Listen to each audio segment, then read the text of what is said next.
welcome to Wordplay Wednesdays by AA. So today, the space is packed because we are joined by a special guest. He's actually from the northeast, but we recruited him from the wild trenches of the south. So last couple of Saturdays ago, we were at an event with the South Spoken Collective, and that's where we met him. So shout out to TSSC. Yep. This guest of ours shared a few pieces and we silently clinked some red cups. Nagka-clink ba ang red cups? And immediately, the ice inside nagka-clink yon. And we knew that we needed to bring him down here at the studio to shoot with us. Can we coin this task? The studio! So, with that, everyone, please welcome Stephen. Let's go! Hi! So, before anything else, Stephen, maybe you could introduce yourself to our listeners first. Hi everyone, I'm Steven and I write poems. Ganun lang. Sweet and simple. All right. So, Stephen, you're stepping up to the emotional chopping block first. Usually, si Wiwo to eh. Yep. Wala nang intro-intro pagka kami-kami lang. Pero, this time may konting intro. Before you drop the actual piece, could you break the ice for us? So, in 1 to 2 sentences, and without spoiling the whole piece for us, how would you sum up your piece today? My piece is about anger, repressed anger. That's it. All right. Medyo suspense. The floor is yours. Okay. This piece is titled Ang Turo sa Mga Burol, and here it is. May mga hindi umiiyak sa tuwing namamatayan. Ang tanong, hindi mo ba mahal ang lola mo? Kaya sige, isaboy niyo sa akin ang pulbos niyang laman at aalagaan ko ang kanyang mga buto. Sasakahin ng kanyang abot iiwan sa mga nilisan niyang apo ang patutubuin nitong buhay. Ituturo ko sa kanyang bangkay kung paano maging banayad ang kamay. Alam kong hindi siya tututol. Ito ang natutuhan ko sa panonood sa mga burol. Kapag sumilip ka sa ataol sa huling beses at hindi ka naiyak, titira sa iyong bulsa ang galit na hindi mo hinayaang makawala. Mamamahay ito sa loob ng iyong katawan, dadaliw sa iyong dugo, at kapag hindi mo namalayan, gagawa ito ng sariling karagatan. Lulunurin ka nito. Sumama ito nang minsang magtungo ako sa La Union. Ang tanong, bakit kasi galit ka pa rin hanggang ngayon? Hinuhol man ang galit ang hugis ng puso at hindi puso ang palaging hulma ng pag-ibig. May pangil ang ibang palad at marunong manakit ang bibig. Hayaan mo na. Mamamatay rin yan. 8 taon ako namatay sa kamay ng sariling kamag-anak. At tulad nilang mga namaalam, inilibing ko ang sarili sa aming bakuran. Ang turo sa akin, mataba ang mga halaman kapag may uod ang lupa. Mataba ang mga uod kapag may dugo ang lupa. Nalilibing din ba ang mga namatay ng walang bangkay? Ito ang natutuhan ko sa panonood sa mga burol. Kapag sumilip ka sa ataol sa huling beses at hindi ka naiyak, tatabi sa iyo sa kama ang galit na hindi mo hinayaang makawala. Gabi-gabi sa iyo itong makikipagtalik. Mamarkahan ang iyong leeg at aangkinin ka nito na parang na isang mangingibig. Walang pag-aalinlangan mong ibibigay ang sarili. May sabi-sabi, hindi raw dapat iniiwan ang nakaburol ng mag-isa. Aagawin nito ng masasamang kaluluwa. Kaya bantayan ito, maging taga-subaybay. Ito ang pinagmula ng sugal tuwing lamay. 8 taon ako namatay sa kamay ng sariling kamag-anak. Walang dumanak na dugo. Walang lamay. Ang bulong ko sa sariling bangkay, hayaan mo na, mamamatay rin yan. Kapag daw bumulong sa patay, dinadala nito sa langit ang hiling. Tinutupad din ba ang mga hiling na muling mabuhay? 8 taon ako namatay sa kamay ng sariling kamag-anak. May sabi-sabi, mahirapan daw sa paglalakbay ang kaluluwa kapag tinuluan ng luha ang kabaong. Nang magpaalam si nanay, Matiwasay niyang tinawid ang kabilang daigdig. At ang galit na hindi ko hinayaang makawala. Tinastas ang bulsa ko't nagmumulto sa kwarto. Ito ang natutuhan ko sa panonood sa mga burol. Kapag sumilip ka sa ataol sa huling beses at hindi ka naiyak, titira sa iyong bulsa ang galit na hindi mo hinayang makawala. Kukulayin nito ang iyong dugo, mananahan sa loob ng iyong katawan, at kapag hindi mo namalayan, gagawa ito ng sariling karagatan. Lulunurin ka nito. That's it.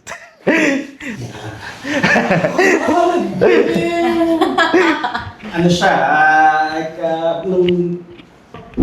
na-witness ko na siya nung event, pero dun sa event, madami tao lang, 50 more people. So yung yung weight niya, hindi ko naramdaman. Oo. Pero naramdam mo ngayon eh. Yung, siguro nakikita sa camera kanina yung yung nakaganon ako kasi parang ang hirap huminga, nasasakal ako sa bigat ng dinadaanan mo o ng dinaanan mo. Feel ko yung repression eh. Gusto niyo muna magsimula kasi mamaya na yung mga ko. Mabigat yung... Huwag niyo, teka lang huwag niyo iharap yan, nandyan yung mukha ko. Okay, siguro ako, okay, first of all, wow. Congrats, I guess. I wanna praise lang the piece itself na you were able to intricately weave it together. Kasi you ended something that you started with, and then you started with something na kinuha mo rin from the other line, na siya parang start nung isa, tas ginawa mong end din nung isa, and then nung end na to ginawa mo start to sa isa. Ang galing nung angle na yun. Wow yun. And if I would do it, I'd write this, and this, and then dun ko siya itatahiin, di ba? Yung sa'yo, I don't know how you were able to do it, pero or can you tell us the process kung paano mo kinunek yun, and ano yung basic inspiration muna dun sa angles na yun, na you started with this, you ended with this? To me, written poetry is different from spoken word poetry. Okay. So when we talk about spoken word poetry, there's a performance aspect to it. So I always wanted to be as theatrical as it can be. Okay. Yeah. So every time I write a spoken word piece or a poem, I make sure that there's a beginning, there's an end, but there's also like a climax to it. Okay. So ganun ko siya It's like writing a iniisip. play. It is It's like writing a writing a play. So, spoken word poetry is a little different from the traditional written poetry to me, because you have to consider how your audience would feel Yeah. hearing it. Okay. And the only way that our audience can remember our piece is if we repeat something. Yeah. And if we say it Yes. differently the next time. So parang ganun ko siya iniisip. Every time I write, there's something na I need to say. And there has to be a beginning, a clear beginning, a climax, and an end to it. So, yun yung process ko ng pagsulat ng tula. In terms of structure, Na-raise ni Nike yung point na yun. I wanted to ask about the writing process too. But now, one line stuck with me. One line lingered. The part where you mentioned na 8 years kang namatay sa kamay ng sarili mong kamag-anak. Could you, I don't want to ask any specific question about this. Could you share where that came from? great question. You know what? This piece destroyed me. When I was writing it, bigyan lang ako ng onting background. When I wrote it, I was a part of Tadhana's summer camp.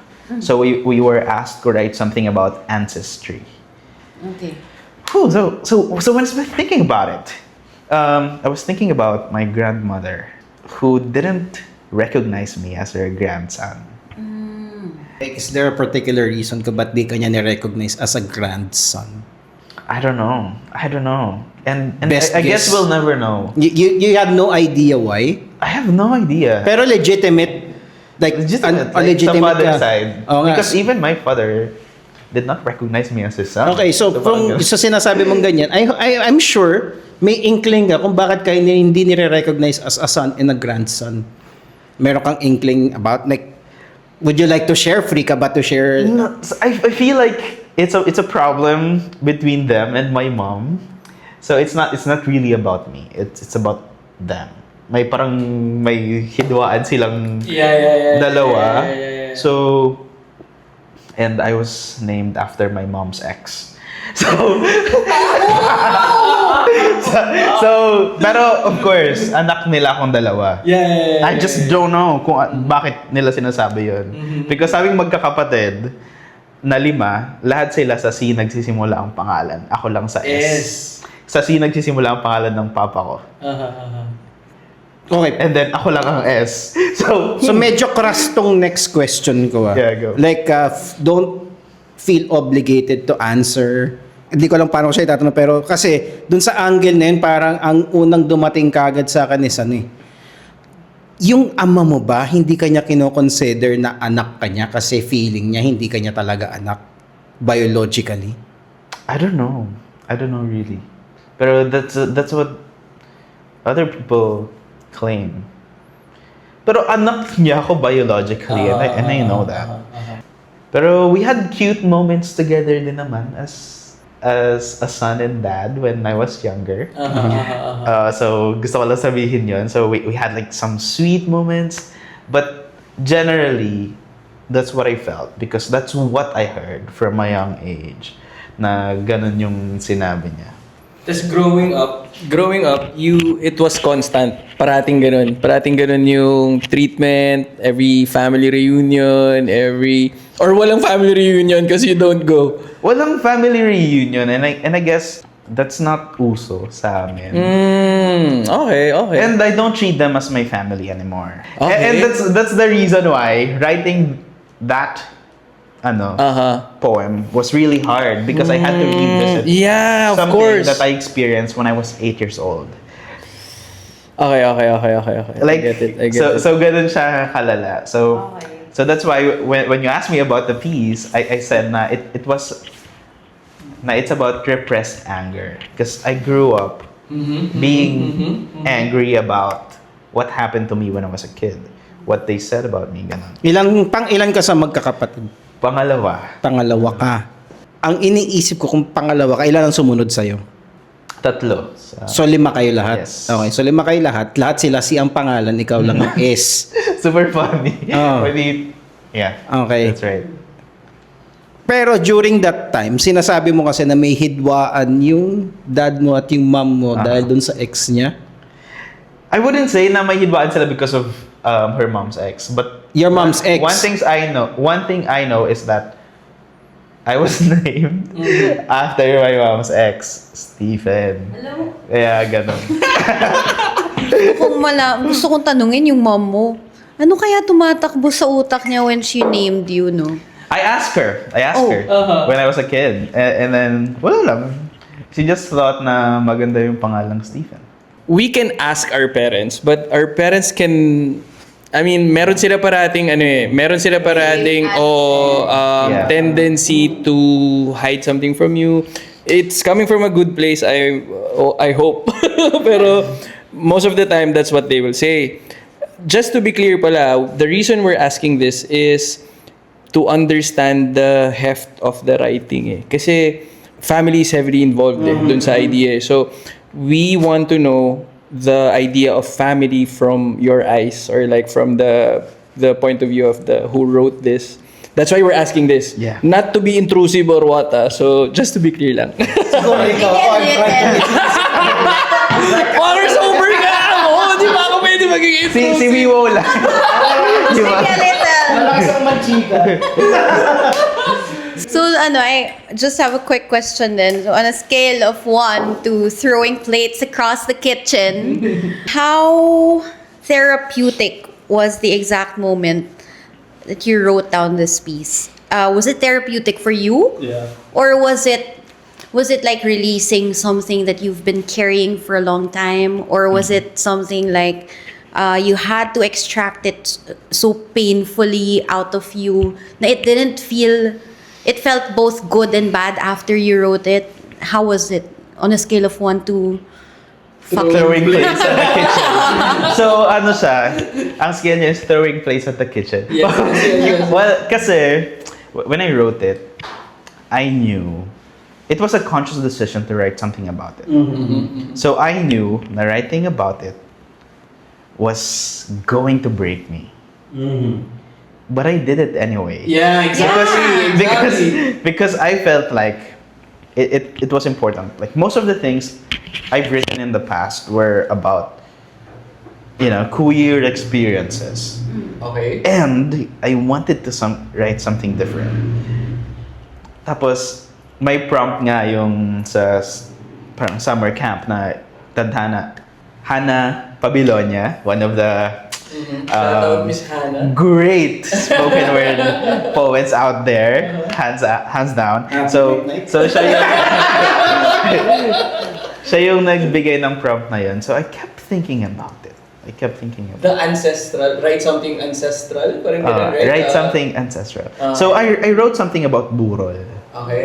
Galing. Galing nga. Oo nga, But galing nun. I wrote something about anger rather. I wrote something about anger. But ang setting niya is burol. Okay, Because that grandmother of mine just died a few months back Okay. nung sinulat ko yung piece na yan.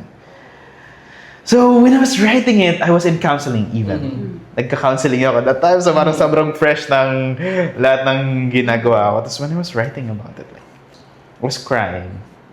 The very first time I performed that, I hated it. I hated because I felt like I was naked. Best type of poetry for me. same? I felt like, oh fuck. Ay, sorry. I felt like, Only blips to only sabi ko sa kanila, oh shit, anong mararamdaman nila? So now they know about me.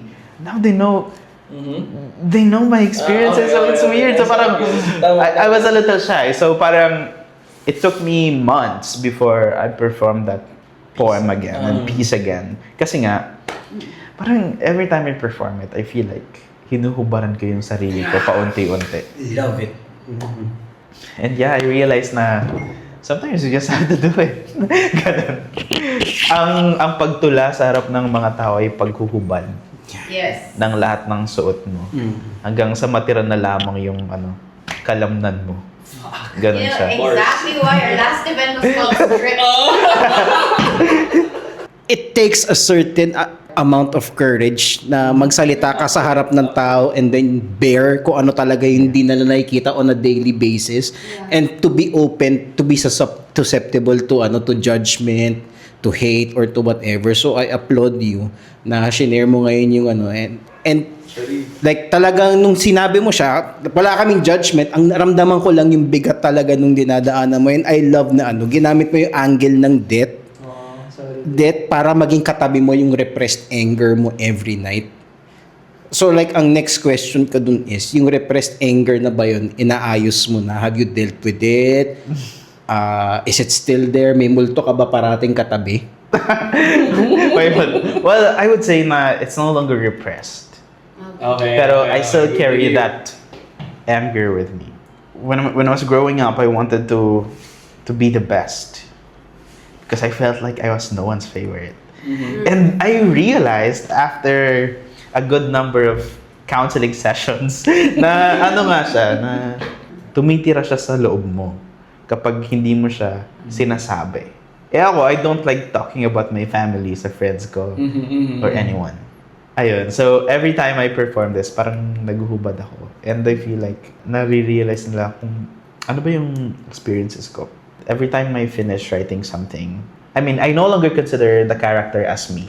I consider it as a piece of art. Or a piece of you. Or a piece of me.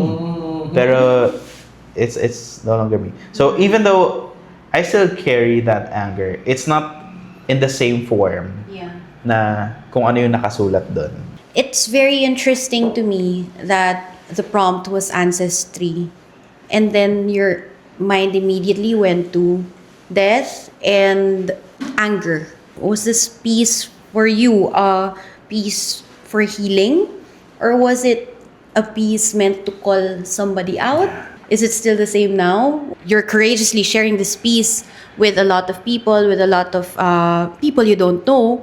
So, is it still the same now? Whether it's a piece for healing or a piece to call somebody out? I didn't write it for my grandmother, my father, or any of the people na kapareho ng apelido sa father's side. But Not for anybody. I wrote it for me. So you're calling yourself out through this piece? I'm calling myself out. Okay. Sa piece na to. Okay. Kasi nga, na-realize ko na I've been operating from a place of anger na lahat ng ginagawa ko, like me wanting to excel, was because of me being mad with the fact that I was no one's favorite as a kid. Na parang everyone doubted my potential. So, ganun yung pakiramdam ko. Na, oh, ganito. I need to be the best. So, itong pagsusulat ko na to, I was calling myself out. Pinapangaralan ko din sarili ko dito sa piece na to. Na when you keep yourself angry, you become a monster. Hindi monster sa ibang tao, but to yourself. You take away your chance of enjoying your life, feeling, being vulnerable. So, ganun siya. Ganun ko siya. Ganun yung na-realize ko. From my point of view, it's a blessing and a curse at the same time. Yung sinasabi mong hindi ka napapansin, hindi ka favorite, kaya gusto mo mag-excel. That part for me, di ba, it's a blessing and a curse at the same time. Kasi kung may pamansin sa'yo, meron ka bang drive to excel?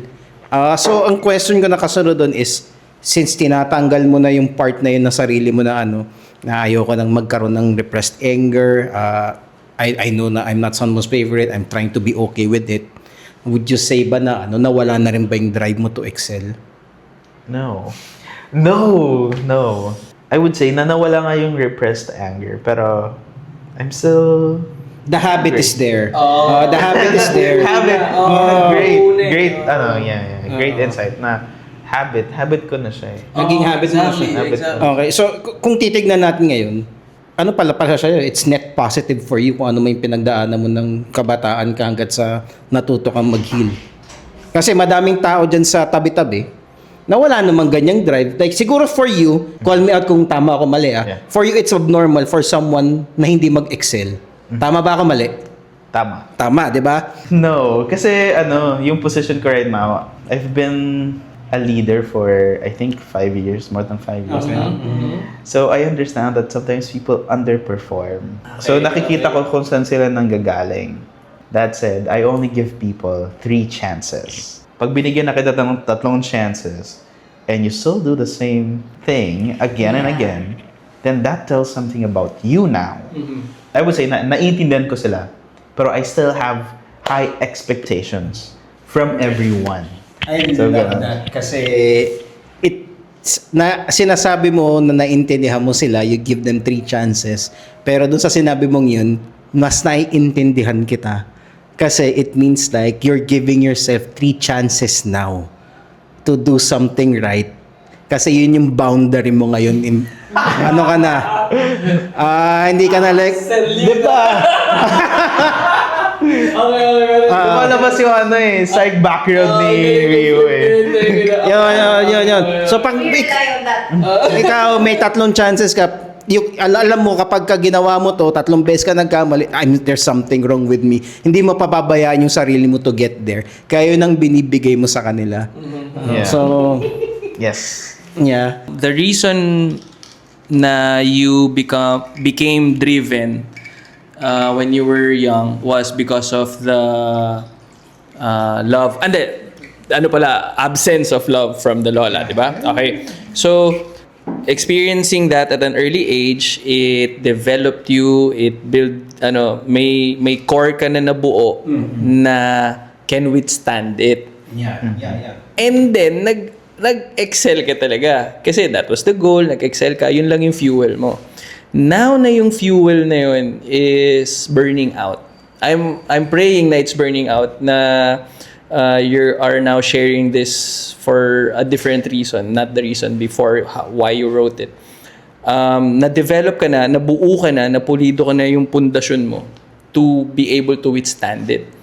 Kaya ka ngayon nag-excel as being a leader for 5 years. You know na where the underperforming agent is coming from. So, ako yun lang. Siguro hate it man or hindi man intentional ni Lola to do it, but kung pwede mong tignan na para makabawi ka lang sa Lola mo. Sorry, makabawi sa Lola. Sorry po sa mga Lola dyan. Yung galit niya sa'yo ang nagbigay rason for your success. Yung galit ng lola mo sa'yo. Galit niya. Sorry. Partida rin. No. Wait. I got it mixed up. No. Not pala galit. The absence of emotion. Kasi hindi ka pinapansin, hindi ka ino-honor, hindi ka nire-recognize. That's where this is coming from, right? So, because of that, that's a negative idea. Hindi ka pinapansin. Negative kagad yun. Out of that negative thing came your power right now. So, Alam mo, may din ako may i-add ako doon. There's one thing that I often bring to the table when we have conversations like this. Everyone that comes into your life, I don't know where I read this or heard this. Everyone that comes into your life is either a blessing or a lesson. In this context, I would say she's both. Okay. It may not be something, the blessing part may not be something that you saw early on at the time. Yeah. But now that you see the positive effects of whatever happened before, I could say from an outsider's point of view, it looks like a blessing. You're in that place where yung attitude mo is, I have to strive for excellence. Yep. And that means you get to grow, you get to see the best version of yourself. So that's a blessing. Actually, naging blessing na siya after the lesson. Masasabi mo ba na na napatawad mo na yung dalawang taong yan, yung grandmother mo tsaka yung father mo? It's always a hard conversation pag family, Of course. Ano next? Teka lang, ilang taon ka na? Ilang taon ka na? 26? Yes, 26. So, kailan mo na-realize na may capability ka to heal? Or when you na-recognize yung that there is something to heal. Yeah, actually, that's a better I phrase. recognize na, okay, sagutin ko muna yun. I recognize na there was something to heal. Bata pa lang ako. Ilang taon nga? Like, 10. Oh, wow, that's really young. Kasi 8 ako nung, yun yung exact thing na sinabi na, hayaan mo na, mamamatay rin yan. In Bicol. Like, Is that the one in the yes. Oh, in Pabayan mo na place? magaran mansanakan. That's exactly the language. what they said. So ganun ko siya. So at 10, I already knew na okay, this is something that I have to overcome. Kasi nga umalis na ako sa Bicol, nag-move na ako sa Bulacan. I mean, pero hindi ko siya na-realize na yun yung nagda-drive sa akin for excellence. Na yung anger na yun. Na-realize ko lang siya recently. How recent is recently? Nung recently, siguro 2 years ago, 3 years Okay, ago. That's not a Kasi, long time ago. Okay, recent yun. Sige. Nag-ano na ako eh. I live alone, right? So, every time na may nararamdaman ako, laging, maximum yung pakiramdam ko. Kasi wala akong kasama. Wala akong kasama. So, I think a lot about everything. So, na-realize ko yun na parang sabi ko, I need to heal from this. Kasi, pati sa mom ko and sa sisters ko, nagalit na ako kasi umuwi sila nung namatay yung grandmom ko. Bumisita. Pumunta sila sa Burol. Yeah. Tapos, inaaya nila ako umuwi. Alam naman nila na yung experience ko, yung bad experience ko. So, dun ko na-realize na, I need to heal from this. Tapos, na-realize ko lalo na, kaya akong mag-heal nung I started going to counseling. Last year ko lang to sinulat, itong piece na to. Teka lang, di niya sinagot yung tanong ko bago tayo pumunta sa tanong ko. Na Na napatawad mo na ba yung grandmother okay, mo tsaka nalimutan yung ko. father mo? hindi ko sasabihin na napatawad ko na sila. I don't consider him as my father anymore. Okay, so the repressed anger remains. Hindi na siya repressed. It's Understood. It's It's known. latent, I would say. it's recognized. I would say na kapag nirepress mo ang isang bagay na parang, I mean, you don't realize na it's driving you. But the fact na hindi mo pa sila pinapatawad, or sige, putting words in your mouth. Nag-surface na siya, hindi na siya Nag-surface na repressed. siya. Okay. So, hindi na siya unconscious conscious na siya. Yun, di ba? Naintindihan mo yun? Conscious, subconscious. Kung ano man, basta ano na siya. Conscious, subconscious. Nandyan na siya, pero hindi pa siya labas na labas. Mm. So, the same token, it's still repressed. Tama ba? So, may katabi ka pa ring multo. Yung multo lang na yun, nagkaroon ng different shape. Siguro yes. Na may panibago na siyang form. May panibago na siyang form. Panibago na siyang Morph siya into something. Probably it's stronger now. I think that's a part of it. Everything na all of our bad experiences become stronger when we recognize them. Pero them being stronger and us recognizing them mean na we're in the process of healing. That Kasi doesn't kapag necessarily mean that you're gonna. I mean, yeah, that doesn't necessarily mean. Pero you are in the process. It's gonna take long for you to get there, but hopefully we heal. I'm gonna lay off muna pa. Hindi. Okay. Recognizing the problem makes it stronger. That's what I got, right? Hindi ba siya hihina lalo? Kasi you recognize him. Parang sa point of view ko na parang may demonyo may bumubulong sa'yo dati. Yeah. Oo nga, di ba? Na hindi mo alam na may demonyong bumubulong sa'yo. Okay. Pero ngayon, hinarap mo na siya. Okay. So, hindi na bulong yun. Sigaw na yun. Okay. Oo, Okay. ganun Conversation na siya. Conversation Exactly. na siya. So, for me, if I fucking face my demon na bumubulong sa akin way back for years, mas mahina na siya ngayon. Kasi dati bumubulong ka lang dati at nasa likod lang kita. Ngayon, kaharap na kita. Speak your shit. Mas lalakas siya kasi alam mo yan. Nagkakaroon ka na ng choice. na-trigger na siya. Na-trigger na It siya. gets louder and louder, that voice. Kasi parang, halimbawa, sige, let's, analogy using the exorcism as an analogy. Pag, ni-recognize mo na, ay, nasapian to. Mas lalong yung nagma-manifest yung mga yung mga bad stuff happening to someone na sinasapian eh. Yes. Because they know na you are doing something to address it. Meron siya nakukuha out of it eh. Parang ganun, right? Like, Para siyang nagre-react it's ayaw nilang mawala eh. So Yeah. Exactly. You confirm their existence. Yeah, yung Yes. confirming is number one. Okay. Tapos kapag na-recognize mo sila, they realize that they're on the path towards death. So, ang gagawin nila, lalaban sila for their existence. Okay, sige. Pero, I don't know, I'm not trying to force this pero I find it, like, sa akin lang if there is something na bumubulong sa akin or meron akong, hindi ako aware na bumubulong siya, di ba? Parang ganun, di ba? Okay, so, hindi ako aware na bumubulong siya, tapos ngayon, aware na ako na existing siya. Now I know that it's existing, I can fucking squash it eh. Right? Tama ba? Tama ka naman doon. So parang that's the first step to his demise. Kasi aware na ako dun sa shit niya, di ba? Kaya nga path to healing eh. Okay. It's Pwede. not automatic that you will heal. Yes. Okay. Noted. Kaya Nakuha ko yung loop na. Okay. Go ahead. When I say na recognizing our problems being bigger or becoming bigger, kasi nga, when you finally recognize it, you finally see the bigger picture. Ano ba tong problema na to? You no longer hear yung mga bulong. Yeah. Tama. You see its form. Yeah. You see its existence. You see gaano siya kalaki. True. So it becomes bigger physically na nakikita mo na siya. Yeah. Pero that also means na mas madidil mo na siya. Kaya Yes, parang that's my angle. Mas madidil mo na siya. Totoo na may sinabi mo. Parang in I don't know, where did I hear that? Sniper school ba yun? Parang I heard it online na ang sniper kita ka. Pero if kita ka ng sniper, kita ka rin ng subject. Parang may line of sight eh. Parang may line of sight parate. So I don't know siguro that's the optimistic dude lang in me na pagka nakita ko talaga yung I know that this is a fucking problem. Like, in-acknowledge ko na yung fact na this is a fucking problem. I'll do something about it na. Kasi in-acknowledge na kita eh. Example, naglalakad ka lang dyan, binangga ka,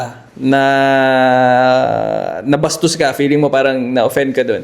You did something about it. Yun yung angle nyo kanina na panalo siya kasi nakakuha siya ng emotion from you di ba? Pero now na hinintuan ko na siya at kinausap ko na siya, I know na how to handle it. Yo, kamusta? Kumain ka ba? May problema ka ba? Gusto mo pa masahe pa uwi? Parang ganun ko na siya. That's how I look at it. Before you close, before you at this point, gusto ko na sabihin, I love the part dun sa writing mo na papatakan ng luha yung kabaong.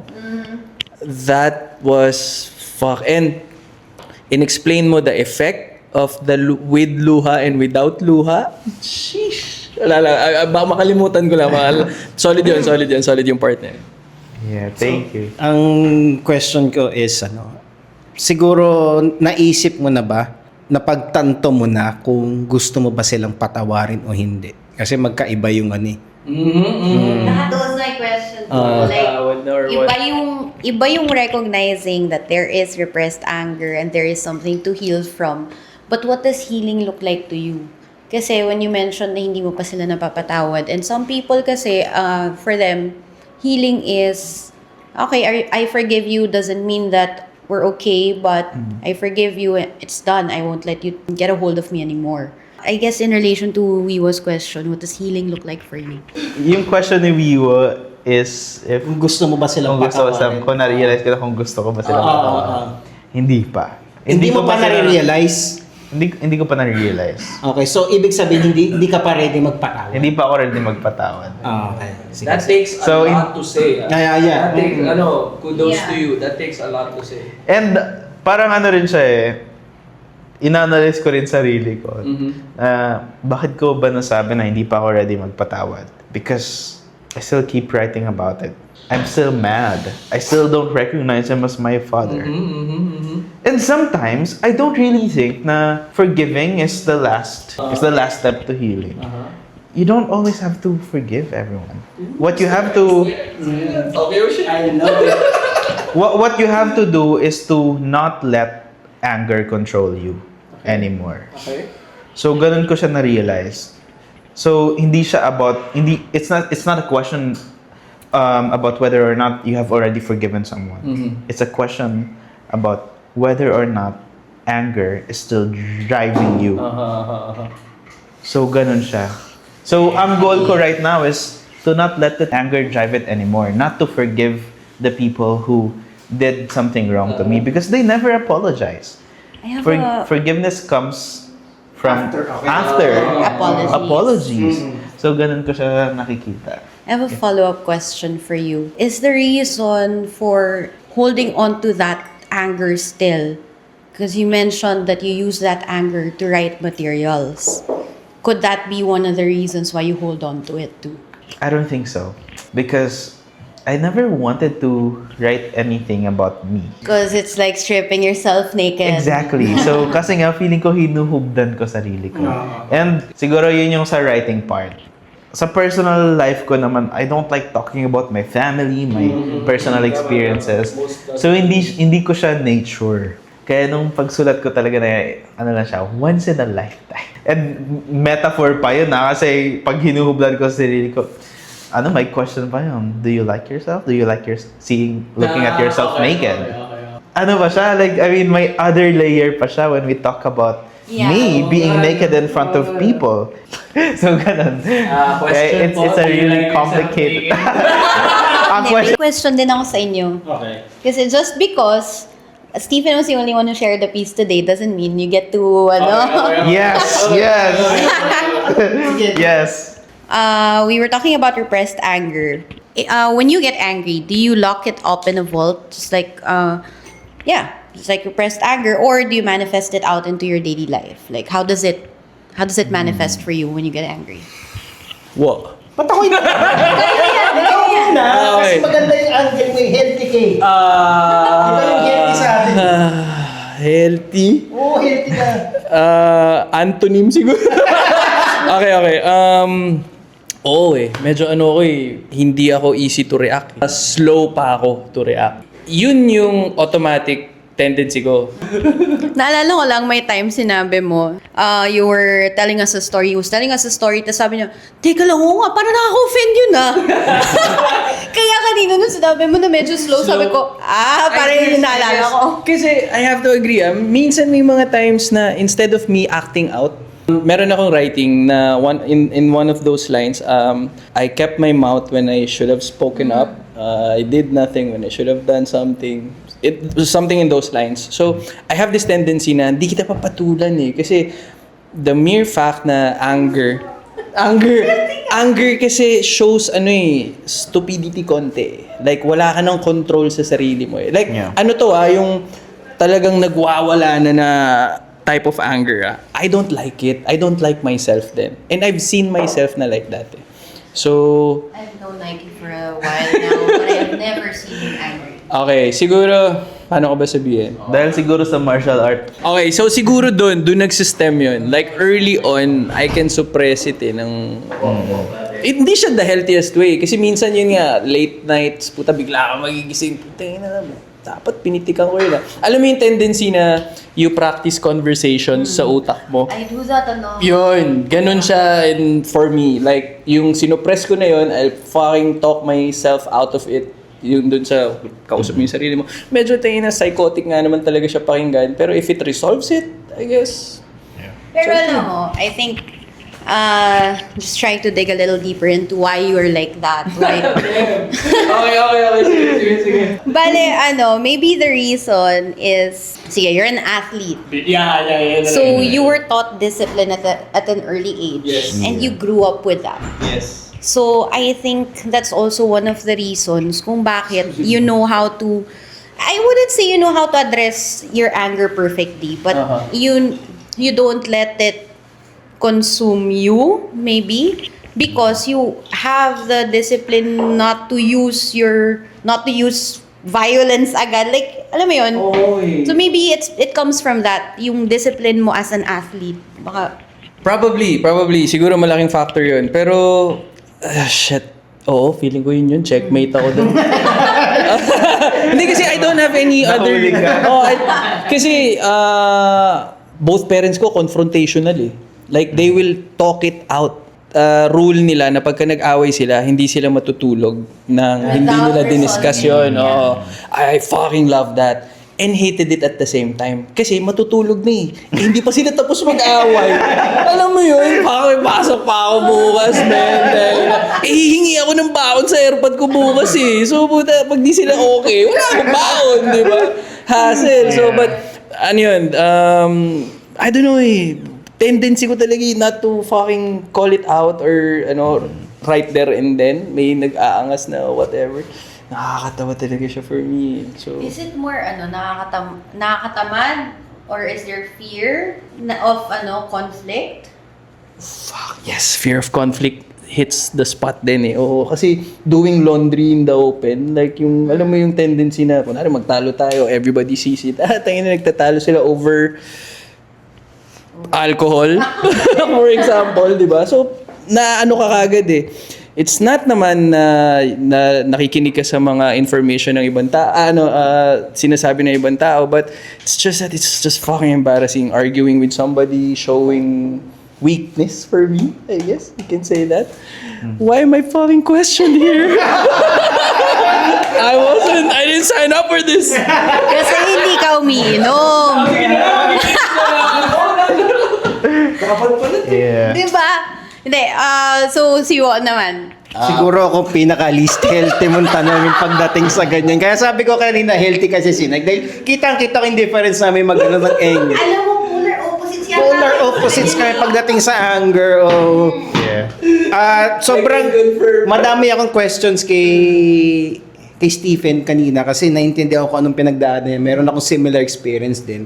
And it took me 20 plus years para to deal. Meron din ako issue sa dad ko kasi. So kakapapatawad ko lang sa kanya a few months ago. Namatay siya siguro 24 ako, 23. So naintindihan ko yung napagdaanan mo. feeling ko malaking poison for me during those years yung repressed anger na papalit-palit ng form. Naintindihan ko rin yung sinabi mong nag-e-excel ka kasi hindi ka napapansin para makuha ko sana attention nito. Papapansin ako, daddy, maganda yung score ko sa gano'n. Top 1 ako, nasa top ako parate, nasa star section ako, ganyan. Naintindihan ko rin yung part na sinabi mong na-build mo na yung habit at naging part na siya ng mo. Kasi kahit wala na yung need for attention, pero andun pa rin yung need to excel. Kaya for me, madaling na-flip yung 3 chance ang bibigay mo sa agent mo. Ibig sabihin, 3 chance lang din bibigay mo sa sarili mo. Kasi ako, wala. Isa.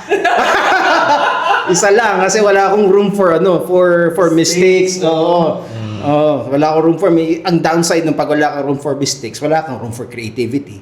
Kung maliit ang binibigay mo margin for error, wala kang room for mistakes, wala kang like failure hits you really hard. So ako pinaka least healthy tao when it comes to anger. Kasi ako confrontational ako. Kapag ako binangga, hindi ko siya tatanungin, ito pamasahe mo, gutom ka ba? Ano gagawin mo? Suntukan yan kaagad. Although yung suntukan part naman yun na-outgrow ko, pero yung poison pa din nung yung peak ko sana is much higher kung maaga kong na-let go yung yung anger na After forgiving your dad, do you feel better now? And nandun pa rin ba yung drive mo to excel? Yung drive to excel, hindi na mawawala yun kasi na siya eh. Parang tattoo siya. Yung do I feel better na napatawad ko siya.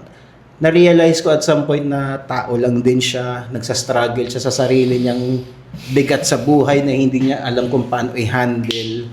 So, I love him now as a person na naghirap at walang tools, walang friends na katulad ng mga kupal na to.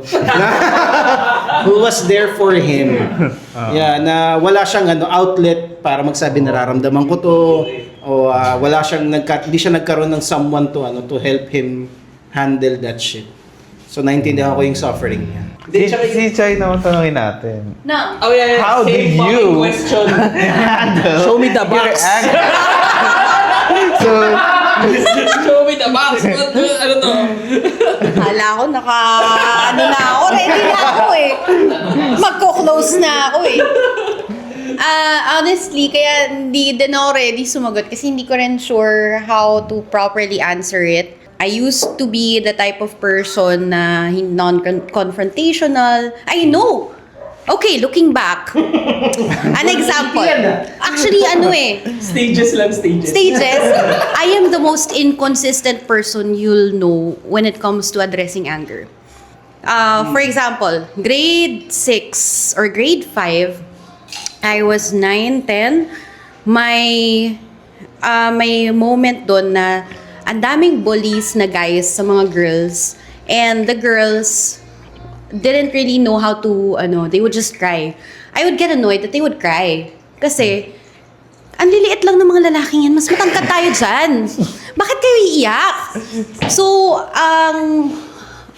ang nangyayari, ako yung nakikipag-away sa lalaki. May one time na shout out to hi, may friend ko na siya ngayon, na nagsusuntukan kami sa sa room. Lalaki siya, babae ako. Naabutan kami ng teacher. Tapos ako yung nakaganon sa sahig. So parang syempre ako yung So syempre ako yung mas malala doon. But ganun ako mag-address ng anger noon. But then as time went by, naging non-confrontational naman ako. So I would keep it in. When it comes to people who would anger me or whatever, I would forgive them right away. I only met my dad when I was 14. Walang walang anger. I mean, there was disappointment. I guess there was some anger there. But when I met him, I was just really happy na, oh, hey, I have a dad. yeah. Tapos, when I got even older, I would sometimes either hide behind a screen to verbally express my anger or write about it. But pagkakaharap ko na, wala na. Sometimes, I would tell my husband na galit ako, ganito yung nangyari, nagagalit ako. And then after that, wala na. So, I really don't know how to answer. Because very inconsistent ako when dealing with anger. I guess it depends on the gravity. It depends on how important that thing is to me. Kasi if it's something na I don't think it's worth keeping, kasi I heard this from someone na when you're angry at someone, it's like poisoning yourself lang. Because wala namang mangyayari sa kanila if you're angry at them eh. Kasi parang, okay, galit ka sa akin, hindi ako affected. But when you keep that anger in, you're the one being affected by that. So, poisons you. Depends, syempre, on how you deal with it. So, tumatak sa akin yun, and I realized na it's not worth keeping yourself angry over something na trivial lang. So, I think ang pinakamatagal ng galit na that I have right now is galit towards corrupt politicians.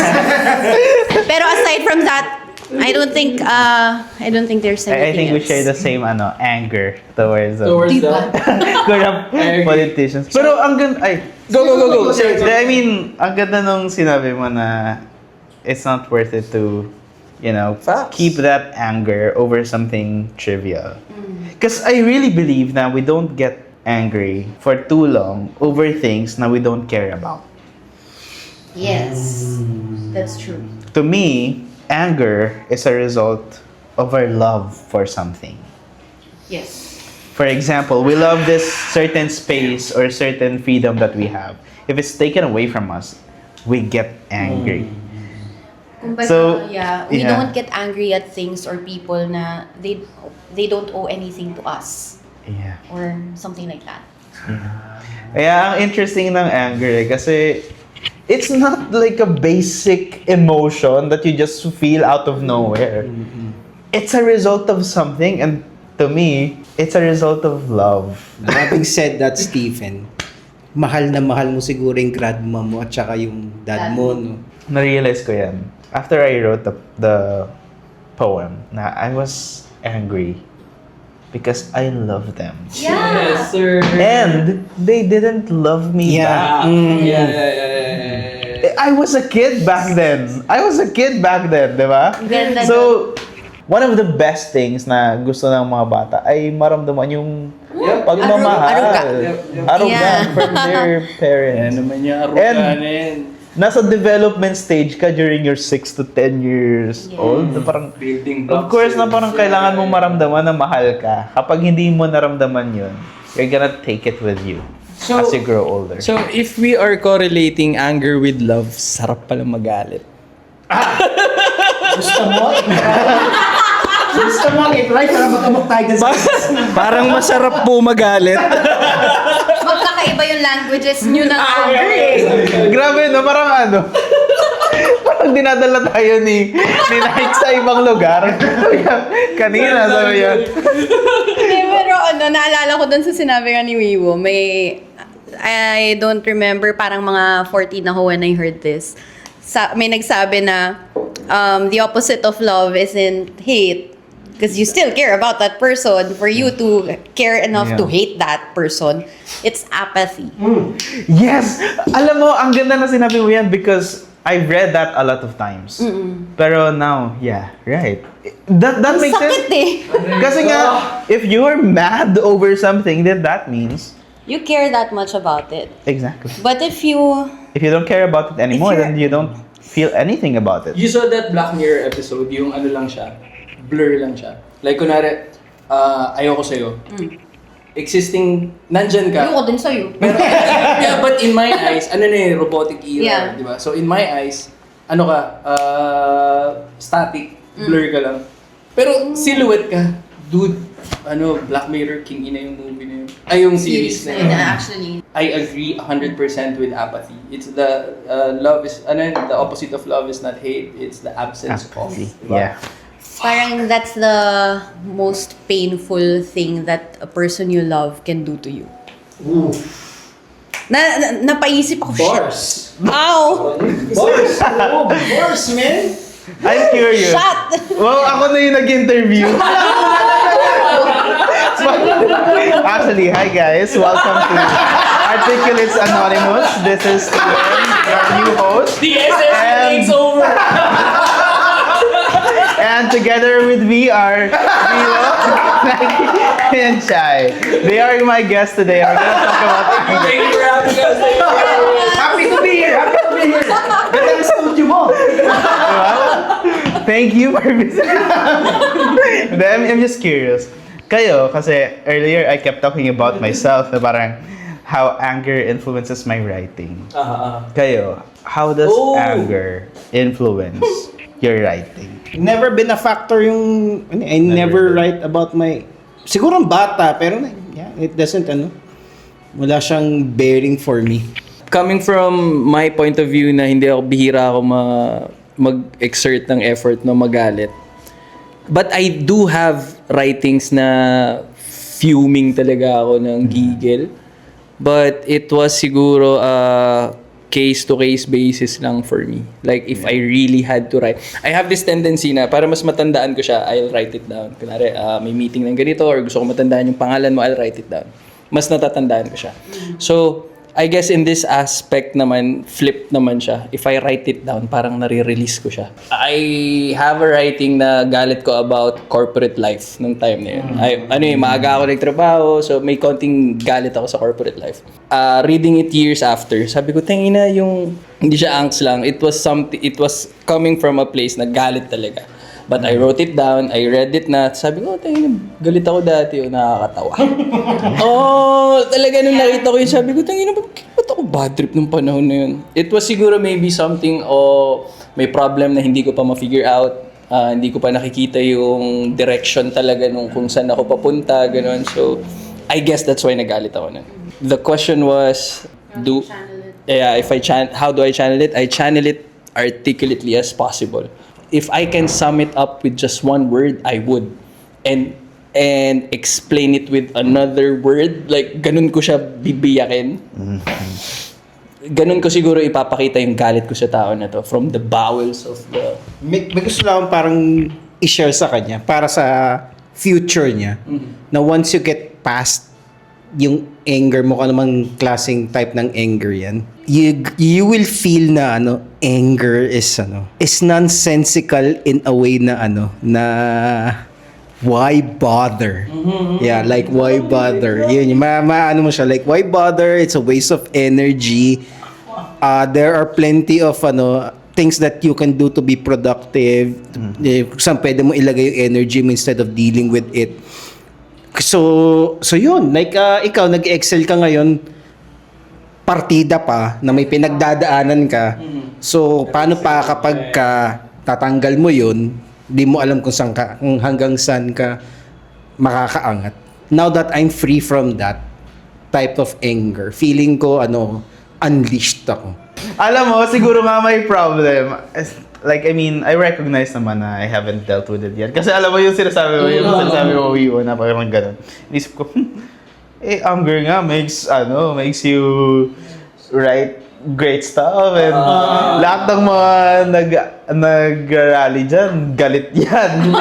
So parang inisip ko, I mean, anger makes you create beautiful things.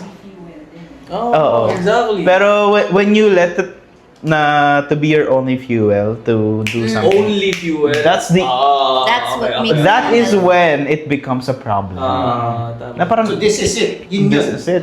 So what happens next? Kaya ang ganda nung tanong ni Wiwo kanina na parang sinasabi niya na after anger, What comes next? next. So ayun, ang ganda rin nun. Okay. Ikaw. Ba't ka tumuturo? Ne, yung box muna. Before I forget this. Kanina sinasabi niyo ako yung healthy part. Ikaw talaga healthy. Ikaw yung hindi. Ako hindi. Unhinged. Unhinged. Okay. Oh. And if we both had boxes, for example, Okay. that's where we would keep it, right? Okay. I would keep it. Wiwo doesn't have one. Kakausapin niya kami. Iko-confront niya. I guess sa'yo, wala lang. You Yeah, have a walang box. takip. You have a box. You put it somewhere. Tapos wala lang siyang cover. And then na-scroll through mo siya. Dito and po nasusort mo papasok siya. yung hilig ko sa pag-organize ng mga I bagay-bagay. guess, oh. I sort them out Dapat ba nandito sa box yan? O dapat ba, labas na lang? Ba't ba i-confront ko na to para ma-solve ko to? Or... Depends Yes, eh. that's how I see it. You've heard some of my writings. Yep. May piece ako, the latest one. That's how I let it out. After that, wala na. And then there was this one piece na I also shared sa last home. It was anger at what we're experiencing right now as millennials na Oh, yeah, mga corrupt yeah. politicians and all that. So after that, I let it out. I didn't let it bother me anymore, but it's lingering pa rin kasi tuloy-tuloy pa rin sila. Okay, okay. So that is on top of the box. Wala sa loob, pero at the top of the box. Gets. And then, from way back when, I used to write a lot of pieces when I was still dating about the guys na I never dated anyone decent eh. Yung anger ko sa mga na-experience ko noon, different kinds of experiences, ghosting, or merong iba na, hindi pala merong iba, they all cheated on me. Stuff like that. Ayun yung, dun ko nilalabas, writing talaga. Kasi when I feel something so strongly, when I feel strongly. So that's why I have to let it out. Otherwise, I will channel it towards something that's not really healthy anymore. I might do something I would regret. So, ang naging ko na lang doon, alak and sulat. Tama ko dun sa open box. Right, di ba? I think the ultimate takeaway of this episode is not to let anger destroy you or not to let it consume you. Yep. If you channel it right, it can be the exact fuel that you need to create something beautiful, but don't let it be the only fuel. It's not bad to hold on to anger. Just don't let it hold on to you. And sometimes, there will come a time that you have to deal with it. Yes, definitely. So if you don't deal with it as soon as you it can, will deal then with you. It will deal. Exactly. So, delay mo lang siya. Exactly. Thank you again for joining us tonight, Stephen. Thank you for letting us into your For stripping naked in front of Yes, us. thank you for stripping naked Nagubad in ako sa front of inyo. us. Do you like me naked? We do. And thank you again, Naiko, for all the questions. Shout out to our audience, Pao Waki. Unknown woman. who she shall not be named. Thank you, everyone. And to all of our listeners, don't forget to hit the like button. Dami. Subscribe, follow, whatever. Have a conversation with us. Yun na lang. Yep. And yeah, this is your fortnightly reminder to stay articulate, stay anonymous, and we'll see you in 2 weeks. Peace. Thank you, everyone. Thank you.